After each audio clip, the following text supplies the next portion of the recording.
വന്നപ്പോൾ അവിടുത്തെ അച്ഛൻ പെരുമ്പല സെമിനാരി മാനേജർ അച്ഛൻ വന്ന് തിരുമേനിയോട് പറഞ്ഞു, തിരുമേനി വളരെയധികം ആളുകൾ കടന്നു വന്നിട്ടില്ല, കുറച്ച് പേര് മാത്രമേ കടന്നു വന്നിട്ടുള്ളൂ എന്ന്. തിരുമേനി അന്നേരം രസകരമായൊരു മറുപടിയാണ് തൻ്റെ പ്രസംഗത്തിൽ കൂടി പറഞ്ഞത്. തിരുമേനി പറഞ്ഞത് ഇത്രമേ കാര്യം പറഞ്ഞുള്ളൂ: മനസ്സിന് ശുദ്ധി വരുത്തുവാൻ ഇത്രയും പേർ മതി.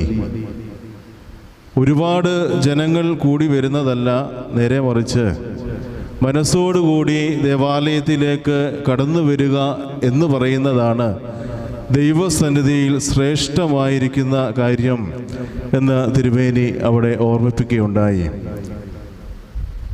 നമുക്കൊക്കെ അറിയാം, വിശുദ്ധമായിരിക്കുന്ന 3 നോമ്പിൻ്റെ കാലഘട്ടം, അതിനുശേഷമാണ് നമ്മൾ ഈ വലിയ നോമ്പിൻ്റെ കാലഘട്ടത്തിലേക്ക് കടന്ന് വന്നിരിക്കുന്നത്.